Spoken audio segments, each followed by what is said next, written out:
ಇನ್ನು ಇಡೀ ಪ್ರಕರಣದನ್ನ ಈಗ ಸಿಬಿಐ ತನಿಖೆಗೆ ಒಪ್ಪಿಸಬೇಕು ಅನ್ನುವಂತ ಬಹುದೊಡ್ಡ ಬೇಡಿಕೆ ಈಗ ಕೇಳಿ ಬರ್ತಾ ಇದೆ.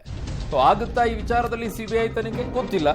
ಪ್ರಜ್ವಲ್ ಪೆನ್ ಡ್ರೈವ್ ಕೇಸ್ನಲ್ಲಿ ಸಿಬಿಐ ತನಿಖೆ ಆಗುತ್ತಾ ಅನ್ನುವಂಥ ಪ್ರಶ್ನೆ ಈಗ ಹುಟ್ಕೊಳ್ತಾ ಇದೆ. ಕಾರಣ ಒತ್ತಡಗಳು ಹೆಚ್ಚಾಗ್ತಾ ಇದೆ. ಸಿಬಿಐ ತನಿಖೆಗೆ ಮಾಜಿ ಸಿಎಂ ಕುಮಾರಸ್ವಾಮಿ ಕೂಡ ಪಟ್ಟು ಹಿಡಿದಿದ್ದಾರೆ. ಮಂಡ್ಯ, ಬೆಂಗಳೂರು ಗ್ರಾಮಾಂತರದಲ್ಲೂ ಕೂಡ ಪೆನ್ ಡ್ರೈವ್ ಹಂಚಿಕೆ ಆಗಿದೆ. ಏಪ್ರಿಲ್ 21ರಿಂದ ಪೊಲೀಸರಿಂದಲೇ 25,000 ಪೆನ್ ಡ್ರೈವ್ ಹಂಚಿಕೆ ಆರೋಪ ಕೇಳಿ ಬರ್ತಾ ಇದೆ. ಡಿಕೆ ಶಿವಕುಮಾರ್ ಇಂಥದ್ರಲ್ಲಿ ಎಕ್ಸ್ಪರ್ಟ್ ಅಂತ ಕುಮಾರಸ್ವಾಮಿ ಅವರು ಹೇಳಿದ್ದಾರೆ. ಜಾರಕಿಹೊಳಿ ವಿರುದ್ಧವೂ ಕೂಡ ಇದೇ ತರಹ ಚಿತಾವಣೆ ಮಾಡಿದ್ರು. ಪೆನ್ ಡ್ರೈವ್ ಬಿಡುಗಡೆಯ ಹಿಂದೆ ಕಾರ್ತಿಕ್, ನವೀನ್ ಕೈವಾಡ ಇದೆ. ಯಾವ ವಿಡಿಯೋ ಬಿಡಬೇಕು ಅಂತ ಸುರ್ಜೇವಾಲಾ ಟಿಕ್ ಮಾಡಿದ್ರಂತೆ. ಓಕೆ, ವಿಡಿಯೋ ಬಿಡುಗಡೆ ಮಾಡಿದವರ ಮೇಲೆ ಕ್ರಮ ಯಾಕಿಲ್ಲ ಅಂತ ಕುಮಾರಸ್ವಾಮಿ ಅವರು ಕೇಳ್ತಾ ಇದ್ದಾರೆ.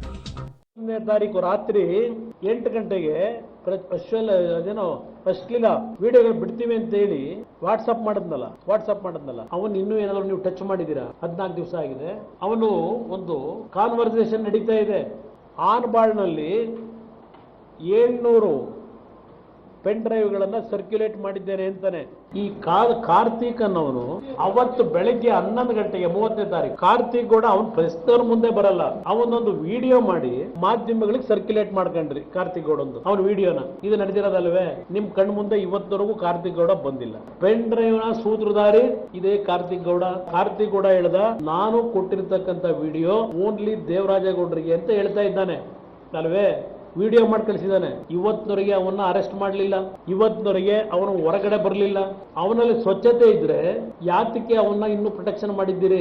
ಎಲ್ಲಿದ್ದಾನೆ ಕಾರ್ತಿಕ್? SIT ನಿಜಕ್ಕೂ ನೀವು ಸ್ಪೆಷಲ್ ಇನ್ವೆಸ್ಟಿಗೇಷನ್ ಟೀಮ್ ಆಗಿದ್ರೆ ತನಿಖೆ ಮಾಡ್ತಾ ಇರೋರು ಯಾತಕ್ಕೆ ಇನ್ನೂ ಇವ್ರನ್ನ ಅರೆಸ್ಟ್ ಮಾಡಿಲ್ಲ? 400 ಮಹಿಳೆಯರ ಮೇಲೆ ಪ್ರಜ್ವಲ್ ಅತ್ಯಾಚಾರ, ಡೈರೆಕ್ಟ್ ಫಿಗರ್ ಹೇಳಿ ನೇರವಾಗಿ ಹೇಳ್ತಾ ಇದ್ದಾರೆ ಆಗಿದೆ ಅಂತ ಹೇಳಿ. ರಾಹುಲ್ ಗಾಂಧಿ ಯಾವನಪ್ಪ ಅವ್ರು? SIT ಮುಖ್ಯಸ್ಥ DK ಸಿಂಗ ಯಾಕಪ್ಪ ಕರೆದಿಲ್ಲ ಇನ್ನು ಇವ್ರನ್ನ? ರಾಹುಲ್ ಗಾಂಧಿನ ಸ್ಪೆಸಿಫಿಕ್ ಆಗಿ ಚಾರ್ಜ್ ಮಾಡ್ತಾವ್ರೆ. ಅವ್ರ ಹತ್ರ ಕಂಪ್ಲೇಂಟ್ ತಗೋಬೇಕಲ್ಲ ಈಗ ನೀವು. ಯಾಕೆ ಇನ್ನೂ ಬಿಟ್ಟಿದ್ದೀರಿ ರಾಹುಲ್ ಗಾಂಧಿನ?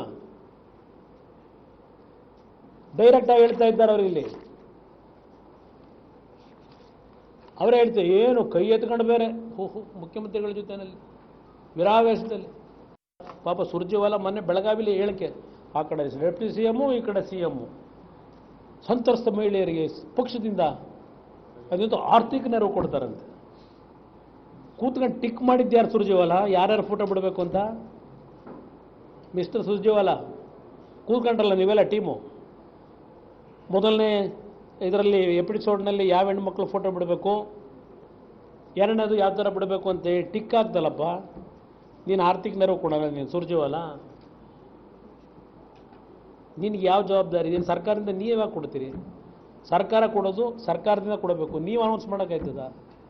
ಅಲ್ಲೆಲ್ಲ ಕೋಲಾರದಲ್ಲಿ ಹೇಳ್ಕೊಂಡಿದ್ದೀರಿ. ಇದು ಸ್ಪೆಷಲ್ ಇನ್ವೆಸ್ಟಿಗೇಷನ್ ಟೀಮ್ ಅಂತಕ್ಕಂಥದ್ದು ನನ್ನ ತಲೆ ಒಳಗೆ SIT ಕೊಟ್ಟಾಗ ನಾನು ಅನ್ಕೊಂಡಿದ್ದು ಭಾಳ ಪಾರದರ್ಶಕವಾಗಿ ತನಿಖೆ ನಡೀಬೋದು ಅಂತ. ಆಮೇಲೆ ನನಗೆ ಗೊತ್ತಾಗಿದ್ದು ಇದು ಸ್ಪೆಷಲ್ ಇನ್ವೆಸ್ಟಿಗೇಷನ್ ಟೀಮ್ ಅಲ್ಲ, ಇದು ಒಂದು ಟೀಮು ಸಿದ್ದರಾಮಯ್ಯ ಇನ್ವೆಸ್ಟಿಗೇಷನ್ ಟೀಮು ಅಂತ ಒಂದು, ಮತ್ತೊಂದು ಶಿವಕುಮಾರ್ ಇನ್ವೆಸ್ಟಿಗೇಷನ್ ಟೀಮ್ ಅಂತ ಇನ್ನೊಂದು. ಇದು ಸ್ಪೆಷಲ್ ಇನ್ವೆಸ್ಟಿಗೇಷನ್ ಟೀಮ್ ಅಲ್ಲ.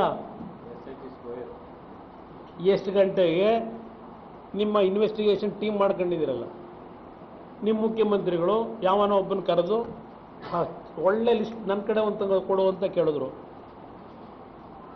ಒಬ್ಬ ಅಧಿಕಾರಿ ಕರೆದು ಇವರು ಇನ್ನೊಂದು ಕಡೆ ಶುರು ಮಾಡಿದ್ರು.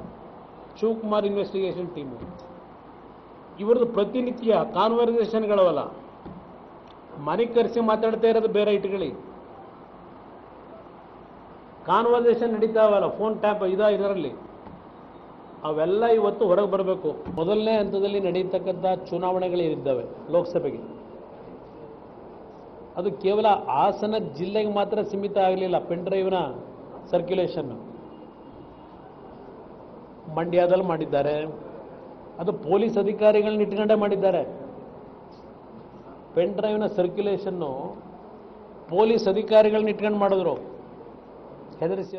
ಸೊ ಈಗ ವಿಚಾರದಲ್ಲಿ ಕುಮಾರಸ್ವಾಮಿ ಅವರು ಸುದ್ದಿಗೋಷ್ಠಿಯನ್ನ ಮಾಡಿ ನೇರವಾಗಿ ವಾಗ್ದಾಳಿಯನ್ನ ಮಾಡಿದ್ರು. ಯಾರಿದ್ದಾರೆ, ಯಾರನ್ನ ಬಳಕೆ ಮಾಡ್ಕೊಂಡಿದ್ದಾರೆ. SIT ಅಂತಂದ್ರೆ ಒಂದು ಸಿದ್ದರಾಮಯ್ಯ ಇನ್ವೆಸ್ಟಿಗೇಷನ್ ಟೀಮು, ಇನ್ನೊಂದು SIT ಅಂತಂದ್ರೆ ಅದು ಶಿವಕುಮಾರ್ ಇನ್ವೆಸ್ಟಿಗೇಷನ್ ಟೀಮ್ ಅನ್ನುವಂತ ಆರೋಪವನ್ನ ಮಾಡಿದ್ದಾರೆ. ಈ ಬಗ್ಗೆ ಮತ್ತಷ್ಟು ಮಾಹಿತಿಯನ್ನ ಕೊಡೋಕೆ ನನ್ನ ಜೊತೆಗೆ ಪೊಲಿಟಿಕಲ್ ಬ್ಯೂರೋ ಇಂದ ಶ್ರೀನಿವಾಸ್ ರಾವ್ ದಳವೆ ನನ್ನೊಂದಿಗೆ ಸಂಪರ್ಕಕ್ಕೆ ಸಿಗ್ತಾ ಇದೆ. ಶ್ರೀನಿವಾಸ್, ಈ ವಿಚಾರದಲ್ಲಿ ಈಗ ರಾಜಕೀಯ ಇನ್ನು ಮೇಲೆ ಶುರು ಆಯ್ತು ಅಂತ ಕಾಣಿಸ್ತಾ ಇದೆ. ಇನ್ನು ದೊಡ್ಡ ಮಟ್ಟದ ಸಂಘರ್ಷಕ್ಕೆ ಇದು ನಾಂದಿ ಹಾಡುತ್ತೆ ಅಂತ ಕಾಣಿಸ್ತಾ ಇದೆ.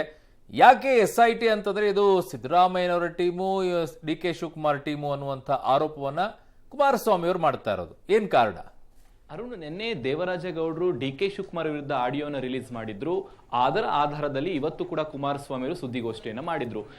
ಈ ಕೇಸ್ನಲ್ಲಿ, ಪ್ರಜ್ವಲ್ ಪೆಂಡ್ರೈವ್ ಕೇಸ್ನಲ್ಲಿ ಯಾವ ರೀತಿಯಾಗಿ ಲೋಪ ಆಗಿದೆ, ರೇವಣ್ಣ ಅವರ ವಿಚಾರದಲ್ಲಿ ಯಾವ ರೀತಿ ಲೋಪ ಆಗಿದೆ, SIT ಅವರು ಯಾವ ರೀತಿಯಾಗಿ ತನಿಖೆ ಮಾಡ್ತಿದ್ದಾರೆ, ಯಾರು ಪೆಂಡ್ರೈವ್ ಅನ್ನ ಲೀಕ್ ಮಾಡಿದ್ರೋ ಅವ್ರಿಗೆ ಇದುವರೆಗೂ ಕೂಡ ನೋಟಿಸ್ ಕೊಟ್ಟಿಲ್ಲ, ಅವರನ್ನ ಬಂಧನ ಮಾಡಿಲ್ಲ, ಹೀಗೆ ಅನೇಕ ವಿಚಾರಗಳನ್ನ ಹೇಳಿದ್ರು. ಇದೆಲ್ಲವೂ ಕೂಡ ನಡೀತಾ ಇರುವಂತದ್ದು ಸರ್ಕಾರದ ಚಿತಾವಣೆ ಮೇಲೆ. ಅಂದ್ರೆ DK ಶಿವಕುಮಾರ್, ಸಿದ್ದರಾಮಯ್ಯ, ಸುರ್ಜೇವಾಲಾ ಇವರು ಹೇಳಿದಂತೆ ತನಿಖೆ ಆಗ್ತಿದೆ ಅನ್ನುವಂಥದ್ದು ಕುಮಾರಸ್ವಾಮಿ ಅವರ ಆರೋಪ. ಅಲ್ಲದೆ ಸುರ್ಜೇವಾಲಾ ಅವರ ಮೇಲೆ ಗಂಭೀರ ಆರೋಪವನ್ನು ಮಾಡಿದ್ದು, ಯಾರ ಫೋಟೋ ರಿಲೀಸ್ ಆಗಬೇಕು ಅಂತ ಟಿಕ್ ಮಾಡ್ತಿದ್ದೆ ಸುರ್ಜೇವಾಲಾ ಅನ್ನುವಂತ ಆರೋಪವನ್ನ ಮಾಡಿದ್ರು. ಹಾಗಾಗಿ ಈ ಒಂದು ತನಿಖೆ SIT ಇಂದ ಪಾರದರ್ಶಕವಾಗಿ ಆಗೋದಿಲ್ಲ ಅನ್ನುವಂಥದ್ದು ಕುಮಾರಸ್ವಾಮಿ ಅವರ ನಂಬಿಕೆ. ಹಾಗಾಗಿನೇ ಈ ಒಂದು ತನಿಖೆ ಪಾರದರ್ಶಕವಾಗಿ ಆಗಬೇಕಾದ್ರೆ CBI ತನಿಖೆಗೆ ಕೊಡಬೇಕು ಅನ್ನುವಂತಹ ಒತ್ತಾಯವನ್ನ ಕುಮಾರಸ್ವಾಮಿ ಅವರು ಮಾಡಿದ್ದಾರೆ. ಮುಂದಿನ ದಿನಗಳಲ್ಲಿ ರಾಜ್ಯಪಾಲರಿಗೆ ಭೇಟಿಯಾಗಿ, CM ಮತ್ತೆ ಗೃಹ ಸಚಿವರಿಗೂ ಭೇಟಿಯಾಗಿ ಮನವಿಯನ್ನು ಕೊಡ್ತೀವಿ.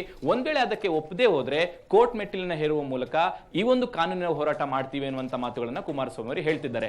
ಒಟ್ಟಾರೆಯಾಗಿ ನಿನ್ನೆ ದೇವರಾಜೇಗೌಡರ ಆಡಿಯೋ ರಿಲೀಸ್ ಆದ ಬಳಿಕ ಮತ್ತಷ್ಟು ರಾಜಕೀಯ ಇದರಲ್ಲಿ ಸೇರ್ಕೊಂಡಿದ್ದು, ಪರಸ್ಪರ ಕುಮಾರಸ್ವಾಮಿ ಅವರು ಮತ್ತೆ ಕಾಂಗ್ರೆಸ್ ಸರ್ಕಾರದ ಮೇಲೆ ಆರೋಪವನ್ನ ಮಾಡ್ತಿದ್ದಾರೆ. ಹಾಗಾಗಿ ಇದನ್ನ ಸರ್ಕಾರ ಯಾವ ರೀತಿಯಾಗಿ ಟ್ಯಾಕಲ್ ಮಾಡುತ್ತೆ ಅಥವಾ ಕುಮಾರಸ್ವಾಮಿ ಆರೋಪಕ್ಕೆ ಯಾವ ರೀತಿ ಉತ್ತರ ಕೊಡುತ್ತೆ ಅನ್ನುವಂಥದ್ದನ್ನ ಕಾದ್ ನೋಡ್ಬೇಕಾಗತ್ತೆ. ಅರುಣ್. ಓಕೆ ಶ್ರೀನಿವಾಸ್, ನಿಮ್ಮೆಲ್ಲ ಮಾಹಿತಿಗೆ ಧನ್ಯವಾದಗಳು.